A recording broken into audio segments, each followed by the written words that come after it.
Hello, everybody. So, I have decided to opt a very good chapter and just introduce a course on this chapter.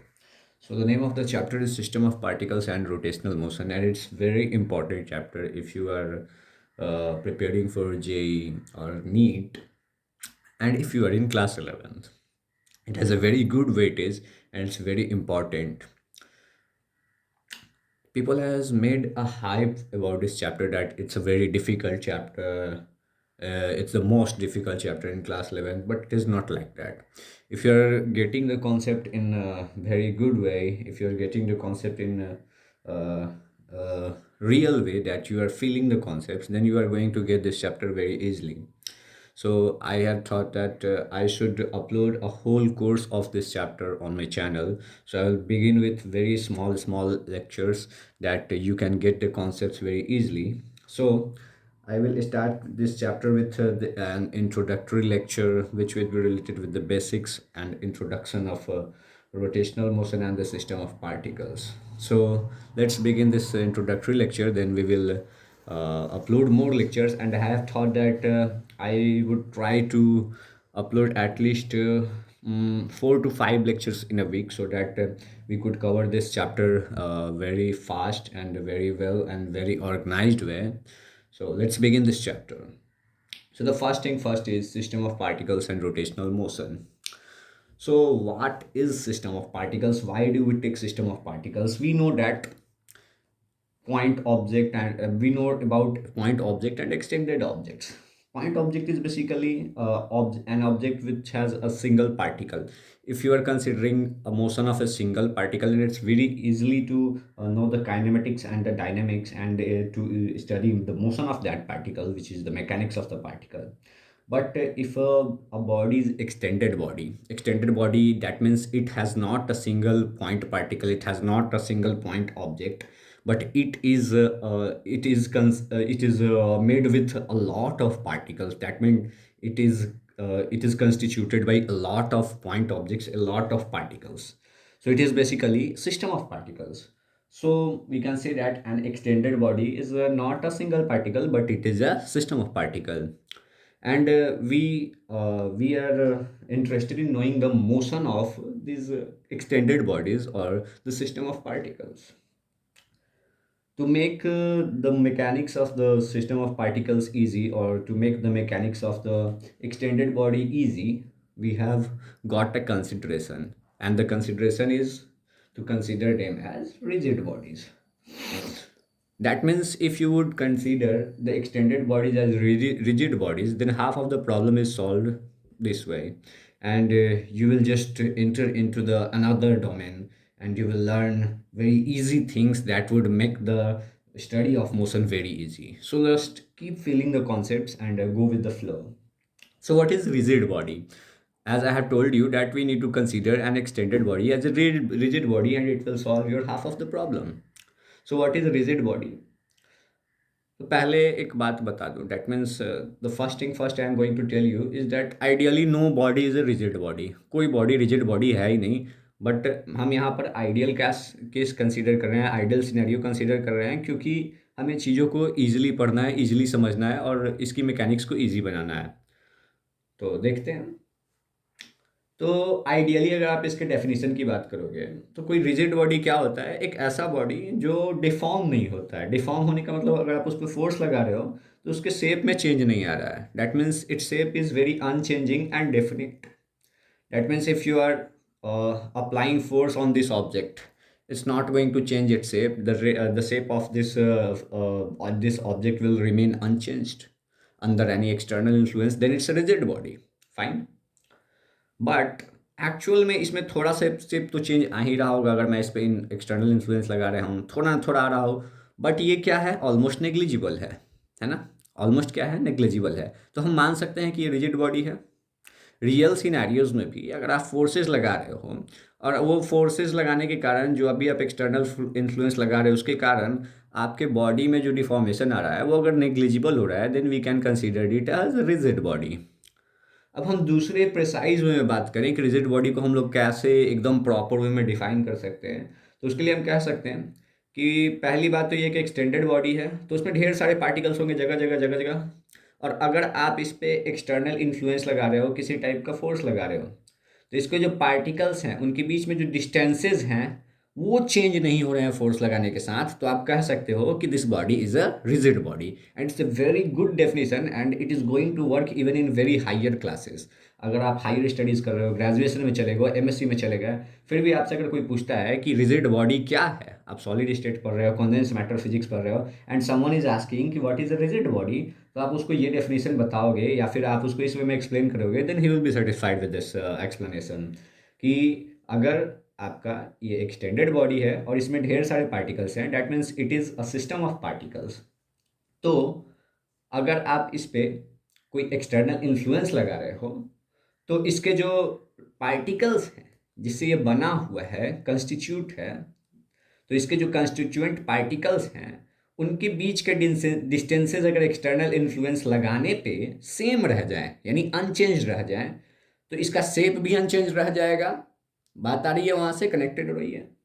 तो in that way अगर वो change नहीं हो रहा है then this body is a rigid body. तो rigid body का I guess explanation बहुत अच्छा खासा मिल गया होगा और ये क्रिस्टल क्लियर भी हो गया होगा। ठीक है। तो आइडियली मैंने पहले ही कहा कोई बॉडी रिजिड नहीं होती है, बट क्योंकि सब में थोड़ा थोड़ा ना कुछ होता ही रहता है, लेकिन हम लोग मान लेते हैं कि जिसके डिफॉर्मेशंस नेग्लिजिबल होते हैं उसको हम लोग रिजिड बॉडी कंसीडर कर लेते हैं, क्योंकि हमारी ये काम आसान कर देता है। तो हमें पढ़ना क्या है इसमें? हमें अब आगे पढ़ना है कि अब तो पढ़ लिया हमने कि एक्सटेंडेड बॉडीज़ को रिजिड बॉडी मान लिया, अब मैकेनिक्स आसान हो जाएगा सिस्टम ऑफ पार्टिकल्स का। और सिस्टम ऑफ पार्टिकल्स के बारे में ही ये पूरा चैप्टर है। और एनसीईआरटी आपको डील करा रहा है सिस्टम ऑफ पार्टिकल्स और रोटेशनल मोशन से। कहीं कहीं इसे अलग अलग पढ़ाया जाता होगा अलग अलग बुक्स में, बट हमें यहाँ पर इसे कनेक्ट करके चलना है। तो हम एक फ्लो में चलेंगे, एक सही वे में चलेंगे। तो ये सिस्टम ऑफ पार्टिकल्स का मोशन हमें पढ़ना है। और सिस्टम ऑफ पार्टिकल्स का मोशन मैं यहाँ पर पढ़ूंगा motion in a rigid body के फॉर्म में। क्यों? क्योंकि हमने सिस्टम ऑफ पार्टिकल्स को ही तो रिजिड बॉडी कंसीडर कर लिया, क्योंकि आसानी से पढ़ सके। तो अब कितने टाइप के मोशन हो सकते हैं एक रिजिड बॉडी में, उस पर हम चर्चा करेंगे। तो मैंने भाई यहाँ पर दो मैग्नेटिक पॉइंट्स लगा दिए भाई। पहला लगा दिया, मैग्नेटिक पॉइंट्स का कंफ्यूज नहीं होना यार, ठीक है। पहला पॉइंट लगा दिया ट्रांसलेशनल, और वो भी प्योर वाला, अल्ट्रा प्योर। चलो देखते हैं। ओके, तो सो मोशन इन रिजिड बॉडी पे आते हैं। तो यहाँ पर हमने क्या किया है कि एक एग्जांपल कंसीडर कर लिया है जिससे हम इसे इजीली समझ सकते हैं। तो पहला केस मैंने कंसीडर किया है कि ये एक इंक्लाइंड प्लेन है जो कि थीटा एंगल पर इंक्लाइंड है, और यहाँ पर एक मास है m जिसका डिस्ट्रीब्यूशन यूनिफॉर्म है इस बॉडी में, यानी एक एक्सटेंडेड बॉडी है, इसमें ढेर सारे पार्टिकल्स होंगे और इसका जो मास m है वो जो यूनिफॉर्मली डिस्ट्रीब्यूटेड है पूरे बॉडी में। तो देखते हैं क्या हो रहा है। तो जब ये इंक्लाइंड प्लेन के थ्रू ये नीचे जा रहा है, ठीक है, तो इस पे एक फोर्स लग रहा होगा, और हमें पता है वो फोर्स कितना लग रहा होगा। अगर कोई फ्रिक्शनल फोर्स, मान के चलो ये फ्रिक्शनलेस है, आपका स्मूथ इंक्लाइंड प्लेन है, तो इन दैट केस ये इस पे एक फोर्स लग रहा होगा जिसकी वैल्यू होगी M G sin theta, if I am not wrong. तो ये एम जी साइन थीटा से ये इधर नीचे जा रहा होगा, तो ये जा रहा है। तो इसमें ढेर सारे पार्टिकल्स है since it's an extended body, और एक्सटेंडेड बॉडी में जब ढेर सारे पार्टिकल्स होंगे तो मान के चलो इस मास को अब हम ऐसे विजुअलाइज करते हैं, ठीक है। मान के चलो यहाँ पार्टिकल, यहाँ पार्टिकल, यहाँ पार्टिकल, यहाँ पार्टिकल, हमने 5 पार्टिकल को चूज कर लिया। भाई सबको तो नहीं कर सकते हैं, हर जगह थोड़ा सा डिस्क्रिमिनेशन करना पड़ता है। तो मान के चलो ये P1 हो गया, P2 हो गया, P3 हो गया, P4 हो गया, P फलना हो गया, ठीक है, ढेर सारे n पार्टिकल्स हैं, और ये भाई सब नीचे ही जा रहे हैं। क्यों? क्योंकि ये पूरा बॉडी इस डायरेक्शन में चल रहा है, तो ये सारे पार्टिकल्स भी इसी डायरेक्शन में चल रहे हैं, सारे पार्टिकल्स पे ही फोर्स लग रहा है। तो अगर आप हर एक पार्टिकल के मोशन को कंसीडर करना चाहोगे तो आपको पता चलेगा कि सारे पार्टिकल इस दौरान सेम वेलोसिटी से चल रहे हैं, चाहे वो ये वाला पार्टिकल हो, ये वाला पार्टिकल हो, ये वाला पार्टिकल हो, ये वाला पार्टिकल हो, ये वाला पार्टिकल हो। सारे पार्टिकल्स क्या कर रहे हैं? इस फोर्स के इन्फ्लुएंस में सेम वेलोसिटी से चल रहे हैं, ठीक है। तो इस टाइप का जो मोशन होता है जिसमें बॉडी के मोशन के साथ साथ एज अ होल आपके सारे पार्टिकल सेम वेलोसिटी से मोशन करते हैं along the direction of motion of the body, then this type of motion is called pure translational motion. इस टाइप के मोशन को हम लोग क्या बोलते हैं? प्योर ट्रांसलेशनल मोशन, ठीक है। इसमें आपको क्या पता चली each and every particle each and every particle of the body has the same velocity।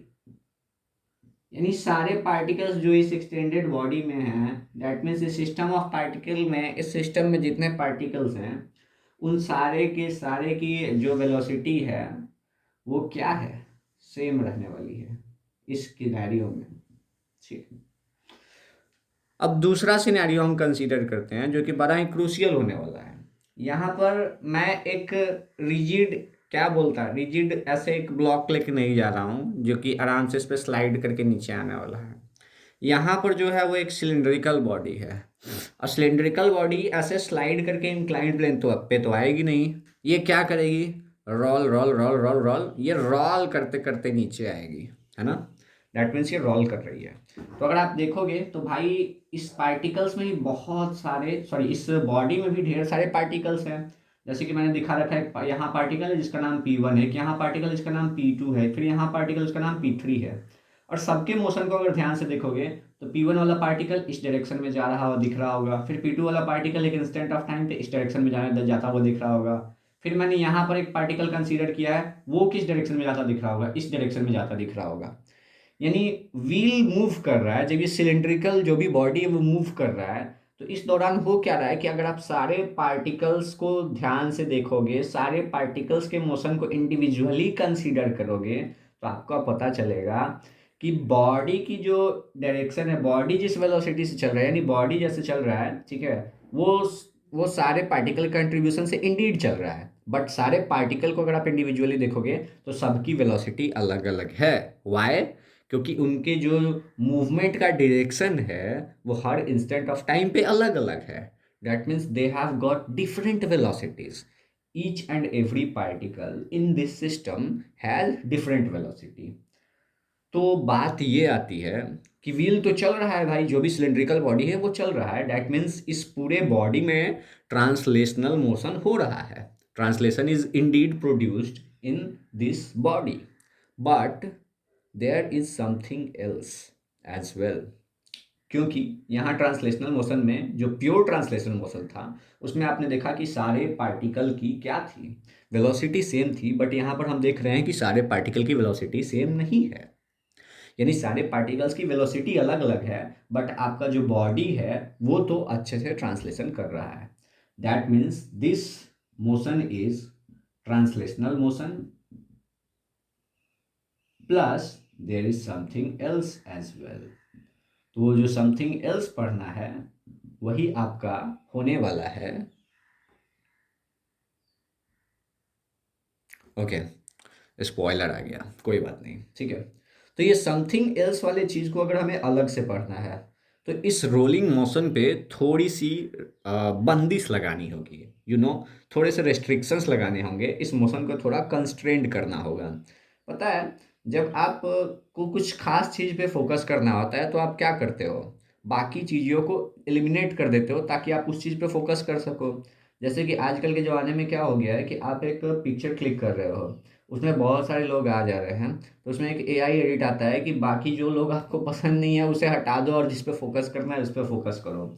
In similar manner अगर ये ट्रांसलेशनल मोशन के साथ अगर किसी और टाइप का मोशन कर रहा है, and we already know about translation motion in very much detail and we are interested in knowing कि what is this something else motion, तो उसके लिए हमें क्या करना है भाई, इस ट्रांसलेशन मोशन को ही कंस्ट्रेंट कर देना है, इस ट्रांसलेशन मोशन पे ही रेस्ट्रिक्शन लगा देना है। तो हमें दिखेगा क्या, वो दिखेगा something else motion. So we will discuss the something else motion in the next video. और मैं चाहूँगा कि वीडियोस छोटे छोटे हों ताकि आप लोग को पढ़ने में बोरियत भी ना हो और आसानी से पढ़ सकें, मज़े से पढ़ें, 10-10 मिनट 15-15 मिनट के वीडियोस रहें और पढ़ने में मज़ा आए। तो समथिंग एल्स वाले मोशन को हम लोग नेक्स्ट वीडियो में पढ़ेंगे, और उसमें हमें क्या करना है बस कि इस सिलेंडर के मोशन को थोड़ा सा कंस्ट्रेंट कर देना है, या फिर कोई भी चीज़ ऐसे से घूम घूम के जो आगे भी बढ़ रहा है वैसे टाइप के मोशन में हम इस ट्रांसलेशनल मोशन को ऐसे कंस्ट्रेंट कर देंगे ताकि हम सिर्फ किसे पढ़ पाए, समथिंग एल्स वाले मोशन को। तो कैसे कैसे कंस्ट्रेंट कर सकते हैं इस पर ही थोड़ा चर्चा कर लें। तो क्या करो भाई कि इसको एक स्ट्रेट लाइन के अलोंग फिक्स कर दो। स्ट्रेट लाइन के अलोंग अगर फिक्स कर दोगे तो भैया अब तो ये आगे नहीं बढ़ने वाला है, there is no translation motion, there is no translational motion, है ना, दिख भी नहीं रहा होगा। यहाँ ट्रांसलेशनल मोशन नहीं होगा। अगर तुम इसे एक स्ट्रेट लाइन के अलॉन्ग ऐसे फिक्स कर दिए, तब ये तो आगे नहीं बढ़ पा रहा है, ये फिक्स हो चुका है। तो होगा क्या, बस इसके पार्टिकल्स के मोशन होते रहेंगे, यानी इसके पार्टिकल्स मोशन कर रहे हैं, बट इसमें ट्रांसलेशन मोशन नहीं हो रहा है। तो तुम्हें आइडिया अभी मिल रहा होगा कि हमें क्या पढ़ना है आगे वाले चैप्टर में। ठीक है, सॉरी, आगे वाले टॉपिक में। तो आगे वाले टॉपिक को देखेंगे आगे वाले टॉपिक में, आगे वाली वीडियो में। तो थैंक्स। आज भाई सुबह सुबह यार ठंड भी लग रही है, तो ठीक है भाई, अब इसे देख लेना यार, जो भी करना होगा करना होगा। और बाकी हमारे साथ छोटी बोर्ड है, तो छोटी छोटी समस्याएं आ रही हैं,